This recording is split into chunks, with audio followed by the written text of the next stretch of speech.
Assalamualaikum warahmatullahi wabarakatuh. Hai halo Delvers, di video kali ini sambil menemani kalian aku akan membahas mengenai sejarah dari tragedi penerbangan Learjet 24. Ini adalah tragedi dengan penyebab yang cukup unik. Bahkan untuk melakukan penyelidikan mengenai penyebabnya saja harus melibatkan biro investigasi dari 3 negara.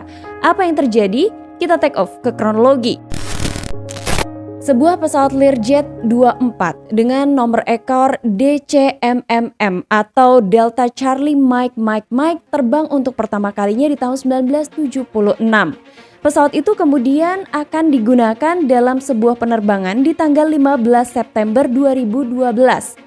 Pesawat tersebut akan terbang dengan rute Bandara Strasbourg, Jerman menuju ke Bandara Bornholm di Denmark. Pada penerbangan singkat ini, pilot memperkirakan waktu penerbangan yang akan ditempuh adalah sekitar 1 jam lebih. Pilot memeriksa daftar checklist. Ketika pesawatnya masih berada di Bandara Strasbourg, pesawat itu diisi bahan bakar sebanyak 200 liter. Dalam penerbangan di tanggal 15 September 2012 itu hanya ada 1 orang pilot dan 1 orang penumpang, sehingga total hanya ada 2 orang di pesawat tersebut. Pada pukul 10.58 pagi waktu setempat, pesawat Learjet 24 itu take off meninggalkan Jerman dan terbang menuju ke Denmark. Penerbangannya berlalu tanpa ada masalah hingga kemudian pilotnya dikagetkan dengan sebuah bunyi peringatan yang mengindikasi bahan bakar rendah di dalam pesawatnya. Sementara jarak antara pesawat dengan bandara saat itu masih sekitar 18 nautical miles. Pada pukul 11.32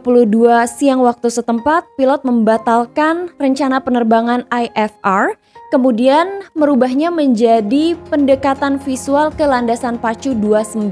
Approach IFR ini adalah approach yang sebelumnya sudah diinformasikan kepada ATC. Karena pesawat itu telah kehabisan bahan bakar, maka yang diinginkan pilot adalah tidak berlama-lama lagi berada di udara, pesawat itu harus secepatnya mendarat. Pada pukul 11.37 siang waktu setempat atau hanya 5 menit kemudian, saat itu pilot melaporkan bahwa pesawatnya sedang berbelok menuju ke runway 29.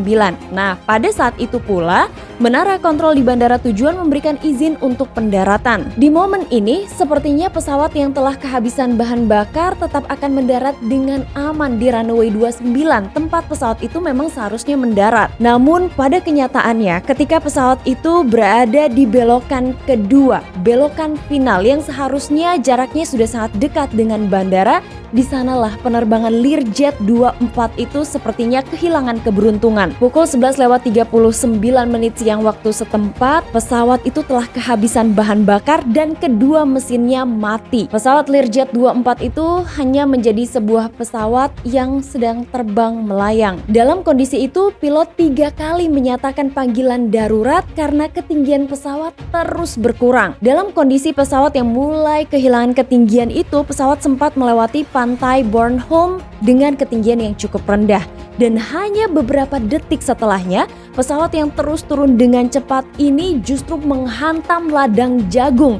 Tidak terdengar adanya bunyi dentuman dan tidak terjadi ledakan, hanya saja pesawat itu rusak. Pesawat rusak, hancur, tidak bisa diperbaiki, tapi 2 orang di dalamnya selamat. Beberapa saat setelah terjadinya kecelakaan, Biro Investigasi dari 3 negara bergabung. Biro Investigasi Amerika bergabung karena pesawat yang mengalami kecelakaan itu dibuat di Amerika. Kemudian yang kedua adalah Biro Investigasi Denmark, mengingat pesawat itu terbang menuju ke negara Denmark. Dan Biro Investigasi Jerman, mereka ikut dalam penyelidikan ini karena pesawat Learjet 24 itu terbang dari negara Jerman. Ketiga biro investigasi itu langsung mengirimkan perwakilannya untuk menyelidiki kasus dari jatuhnya Learjet 24 dalam perjalanannya menuju ke pendaratan di runway 29. Dalam penyelidikan awal yang dilakukan oleh 3 biro investigasi ini, keseluruhannya menyimpulkan adanya sesuatu yang aneh di awal penyelidikan. Karena seharusnya pesawat Learjet 24D itu diterbangkan oleh 2 orang pilot. Tapi kenyataannya, pada penerbangan di tanggal 15 September itu hanya ditemukan 1 orang pilot dan 1 penumpang.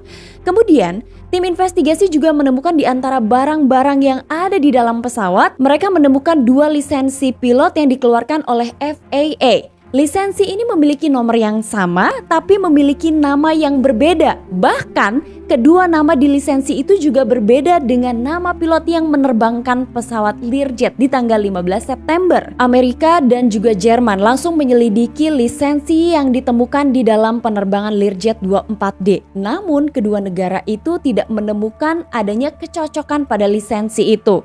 Sampai di tengah penyelidikan, kedua tim investigasi ini tidak cukup yakin sebenarnya pilot memiliki lisensi untuk penerbangannya. Meskipun pada awal pemeriksaan atau penyelidikan, ketiga biro investigasi ini mengalami kesulitan untuk menemukan informasi, tapi informasi lebih banyak datang dari Jerman. Negara Jerman mengungkap bahwa pesawat dengan nomor ekor DCMMM tidak memiliki registrasi Jerman yang valid.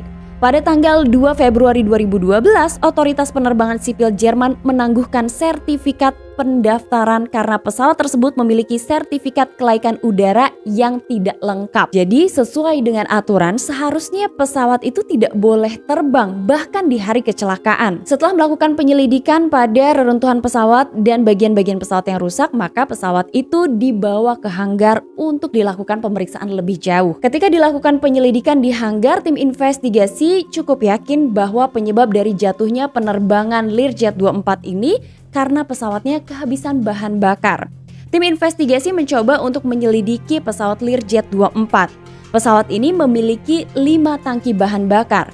2 tangki utamanya berada di sayap kanan dan sayap kiri.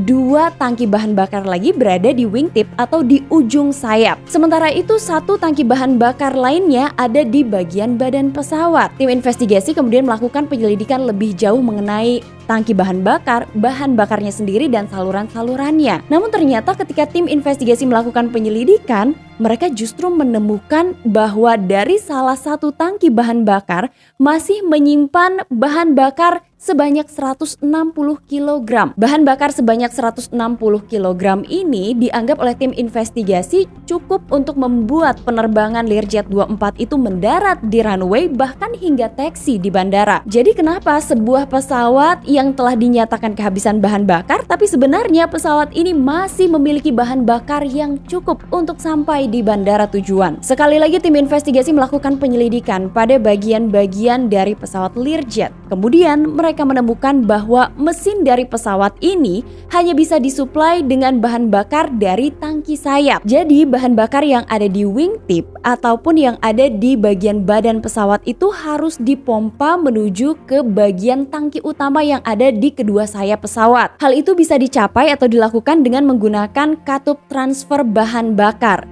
Dan tebak apa yang terjadi pada penerbangan ini? Pilotnya lupa untuk membuka katup tangki bahan bakar tersebut. Seandainya pilot tidak lupa untuk membuka katup tangki bahan bakar itu, maka pesawat masih bisa terbang selama 10 menit lagi. Tim investigasi semakin yakin adanya masalah lain dalam penerbangan ini. Mereka mencoba menggali bagaimana pilot melakukan pengisian bahan bakar di bandara Jerman. Mereka kemudian menemukan bahwa pilot juga salah melakukan pengisian bahan bakar. Karena pilot yakin penerbangannya hanya sekitar 1 jam lebih, maka ia melakukan pengisian bahan bakar untuk penerbangan selama 1 jam lebih.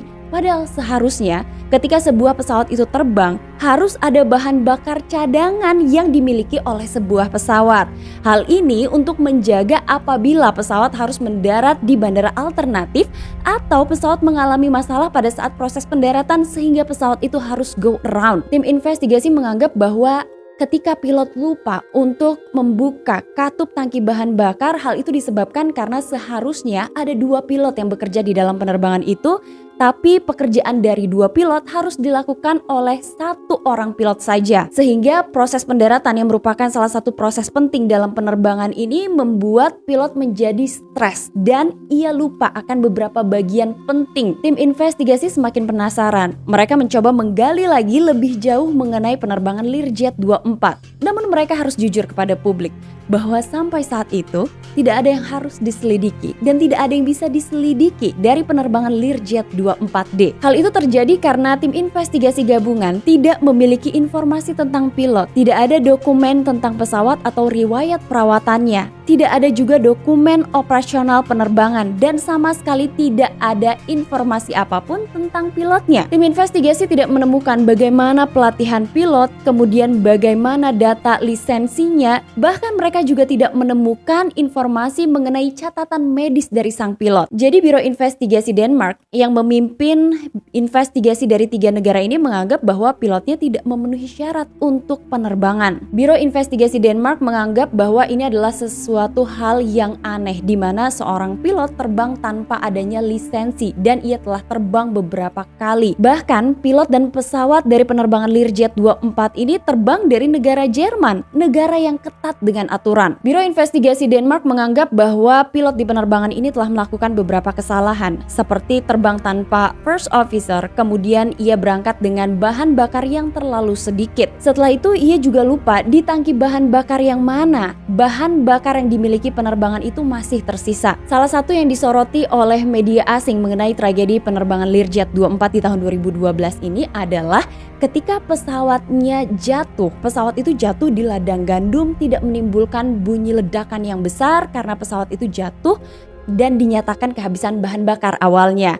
Dan ketika pesawat itu jatuh, pesawatnya rusak, tapi 2 penumpang atau 2 orang di dalam penerbangan itu sempat melarikan diri. Biro Investigasi Denmark kemudian memberikan kesimpulan atas tragedi yang dialami Learjet 24. Mereka menyebutkan bahwa manajemen bahan bakar dalam perjalanan yang tidak memadai akhirnya mengakibatkan kecelakaan terjadi. Salah satu yang menarik dari tragedi penerbangan Learjet 24 ini adalah ketika pilot dari pesawat Learjet ini didakwa telah melakukan penipuan yang membahayakan oleh polisi Denmark pada tanggal 20 September tahun 2012. Ia juga didakwa karena tidak memiliki lisensi pilot Jerman yang sah. Selain itu juga otoritas penerbangan Jerman menginformasikan kepada Biro Investigasi Denmark bahwa sertifikat registrasi pesawat telah dibatalkan pada tahun 2009, sementara sertifikat kelaikan udara terakhir yang berlaku adalah tanggal 8 Maret 2004 dan berlaku sampai tanggal 31 Maret 2005 atau hanya sekitar 1 tahun. Sejak saat itu pendaftaran di tahun 2009 juga ditolak dan pesawatnya masih terbang hingga tahun 2012.